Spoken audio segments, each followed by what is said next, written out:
ગીર સોમનાથ જિલ્લાના સૂત્રાપાડા તાલુકાના મોરાસા ખાતે GCERT ગાંધીનગર પ્રેરિત જિલ્લા શિક્ષણ અને તાલીમ ભવન, જિલ્લા શિક્ષણાધિકારી કચેરી, જિલ્લા શિક્ષણ સમિતિ ગીર સોમનાથ, BRC ભવન સૂત્રાપાડા અને શ્રી મોરાસા પ્રાથમિક શાળાના સંયુક્ત ઉપક્રમે ગીર સોમનાથ જિલ્લાનું વર્ષ 2024નું 10મું પ્રાથમિક અને માધ્યમિક શાળાઓ માટેનું વિજ્ઞાન, ગણિત અને પર્યાવરણ પ્રદર્શનનું આયોજન કરવામાં આવ્યું હતું. જિલ્લા શિક્ષણ તાલીમ ભવન પ્રાચાર્ય VM પંપાણીયાના માર્ગદર્શન નીચે આ સમગ્ર કાર્યક્રમ યોજાતો, જેમાં દરેક તાલુકા દીઠ 5 પ્રાથમિક વિભાગની કૃતિઓ અને 5 માધ્યમિક વિભાગ કૃતિઓએ પ્રદર્શનમાં ભાગ લીધો હતો. આમ એકંદરે સમગ્ર પ્રદર્શનમાં કુલ અલગ અલગ 5 વિભાગોમાં થઈને પ્રાથમિક અને માધ્યમિક વિભાગની વિજ્ઞાન, ગણિત અને પર્યાવરણને લગતી કુલ 60 કૃતિઓની રજૂઆત થઈ હતી. આ કાર્યક્રમ જિલ્લા પંચાયત પ્રમુખ મંજુલાબેન કે મુછાડના અધ્યક્ષસ્થાને યોજાયો હતો અને પ્રદર્શન માટે ખુલ્લો મુકાયો. આ કાર્યક્રમમાં અતિથિ વિશેષ 91 તાલાલા ધારાસભ્ય ભગવાનભાઈ બારડ, ગીર સોમનાથ જિલ્લા ભાજપ પ્રમુખ મહેન્દ્રભાઈ પીઠળિયા, જિલ્લા પંચાયત શિક્ષણ સમિતિ ચેરમેન પ્રકાશભાઈ ટાંક, ઉપપ્રમુખ જિલ્લા પંચાયત રાજવીરસિંહ ઝાલા, પૂર્વ જિલ્લા ભાજપ પ્રમુખ માનસીભાઈ પરમાર, જિલ્લા પંચાયત બાંધકામ સમિતિ ચેરમેન બાબુભાઈ પરમાર, ગીર સોમનાથ જિલ્લા ભાજપ ઉપપ્રમુખ શૈલેન્દ્રસિંહ રાઠોડ, જિલ્લા ભાજપ મહામંત્રી દિલીપભાઈ બારડ, તાલુકા પંચાયત પ્રમુખ ખીમાભાઈ વાજા, સૂત્રાપાડા તાલુકા ભાજપ પ્રમુખ પ્રતાપભાઈ બારડ, જિલ્લા ભાજપ મંત્રી અને મોરાસા સરપંચ બહાદુરસિંહ ગોહિલ, જિલ્લા પંચાયત કોઓપરેટિવ સભ્ય રામજીભાઈ પંપાણીયા, જિલ્લા પંચાયત શાસક પક્ષ નેતા પ્રતિનિધિ જાદવભાઈ બોરા, તાલુકા વિકાસ અધિકારી પરમાર, નાયબ મામલતદાર શક્તિસિંહ, સૌરાષ્ટ્ર સિમેન્ટ કંપનીના વાઇસ પ્રેસિડેન્ટ ભીમાણી અને મોડેલ સ્કૂલ ઇણાજના પ્રિન્સિપલ અલ્પાબેન ઉપસ્થિત રહ્યા હતા. સિવાય આજના કાર્યક્રમમાં બાળ વૈજ્ઞાનિકોને પ્રોત્સાહિત કરવા અમારા નિમંત્રણને માન આપી તાલુકાના તમામ પ્રાથમિક અને માધ્યમિક સંઘના હોદ્દેદારો, TPO, BRC, CRC તેમજ સમગ્ર શિક્ષા સ્ટાફ અને પેશે શાળાના આચાર્ય અને ગામના વાલીઓ મોટી સંખ્યામાં ઉપસ્થિત રહ્યા હતા અને ધારાસભ્યએ પોતાના વક્તવ્યમાં બાળકોને સ્વચ્છતા અને શારીરિક રીતે ફિટ રહેવા બાબતે ટકોર કરી હતી. દરેક બાળ વૈજ્ઞાનિક પાસે જઈને તેમની કૃતિનું પ્રેઝન્ટેશન નિહાળ્યું હતું. આવતીકાલે 17 અને 18 તારીખે પણ તમામ બાળ વૈજ્ઞાનિકની કૃતિઓનું પ્રદર્શન કરવામાં આવશે. આચાર્ય મોરાસા પ્રાથમિક શાળા, તાલુકો સૂત્રાપાડા, જિલ્લો ગીર સોમનાથ. આજરોજ ગીર સોમનાથ જિલ્લા કક્ષાનું 10મું ગણિત, વિજ્ઞાન અને પર્યાવરણ પ્રદર્શન GCERT ગાંધીનગર, જિલ્લા શિક્ષણ સમિતિ ગીર સોમનાથ અને મોરાસા પ્રાથમિક શાળાના સંયુક્ત ઉપક્રમે આજે 3 દિવસનું ગણિત, વિજ્ઞાન અને પર્યાવરણ પ્રદર્શનની અંદર આખા જિલ્લાની અંદરથી 120 બાળકો, 60 એના માર્ગદર્શક શિક્ષકશ્રીઓ એ જોડાવાના છે. 3 દિવસનો આ કાર્યક્રમ હોય છે અને 3 દિવસની અંદર આજે ઉદ્ઘાટન સમારંભ યોજવામાં આવ્યો. કાલે છે એ મૂલ્યાંકન દિવસ અને આજુબાજુના સૂત્રાપાડા તાલુકા અને જિલ્લામાંથી જે આશરે 10,000 જેટલા બાળકો પ્રદર્શન નિહાળવા માટે આવશે અને કાલે જે કૃતિઓ લઈને આવ્યા છે એનું પણ મૂલ્યાંકન થશે અને એમાંથી જેનો પ્રથમ નંબર આવશે એ ઝોન કક્ષાએ જાય છે, ત્યારબાદ એ રાજ્ય કક્ષાએ જશે. આવું એક સરસ મજાનું અમારું એક આ ગણિત, વિજ્ઞાન અને પર્યાવરણ પ્રદર્શન શ્રી મોરાસા પ્રાથમિક શાળામાં યોજાઈ ગયું છે. જિલ્લા કક્ષાના વિજ્ઞાન પ્રદર્શન આજે યોજવામાં આવ્યું.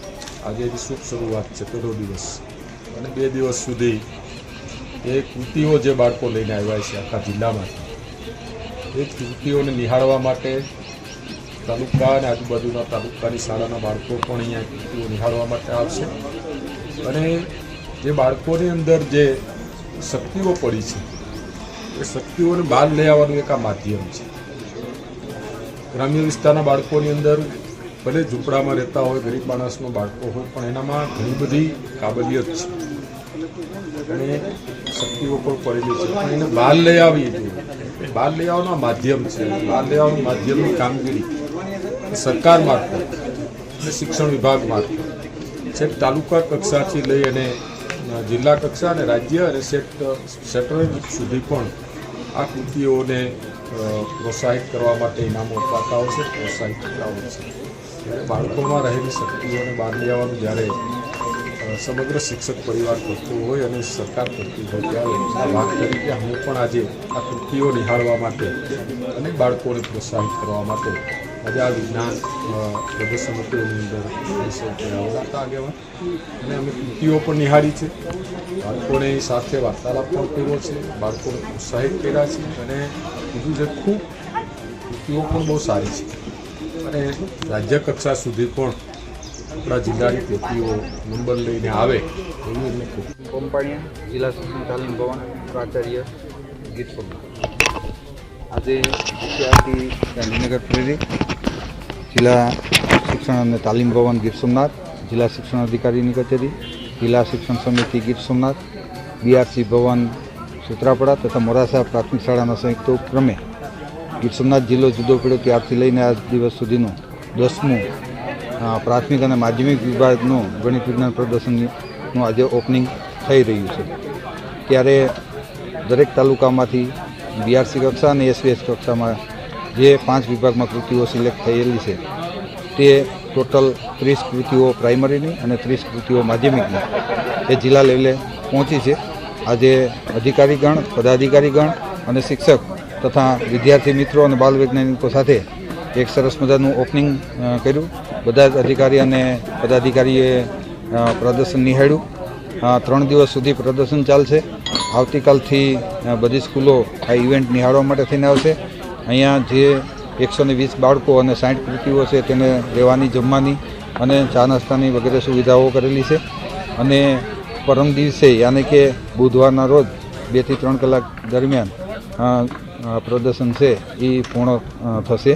આ પ્રદર્શનની અંદર સરકારશ્રીની ગ્રાન્ટ તથા આજુબાજુના આગેવાન, રાજકારણ અને કંપનીનો પણ બાળકોને ઇનામ અને પ્રોત્સાહન રૂપે ઘણો બધો ફાળો મળેલો છે.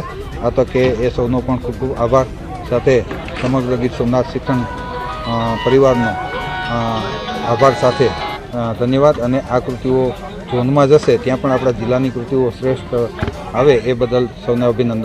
Best of luck. Thank you. વિજ્ઞાન મેળો જે શિક્ષકગણ અને સરકાર તરફથી અમારા ગામને જે ફાળે આવ્યો છે વિજ્ઞાન મેળો, એ અમને એક તો આનંદ થયો છે. અને બીજા નંબરમાં અહીંયા વચ્ચે ગામ અંતરિયાળ ગામ છે છતાં પણ અહીંયા જે વિજ્ઞાન મેળો રાખ્યો એ શિક્ષણગણ અને સરકારનો હું ખૂબ ખૂબ આભાર માનું છું. બીજા નંબરમાં આ જે વિજ્ઞાન મેળો છે આજે 16 તારીખથી શરૂ થયો છે.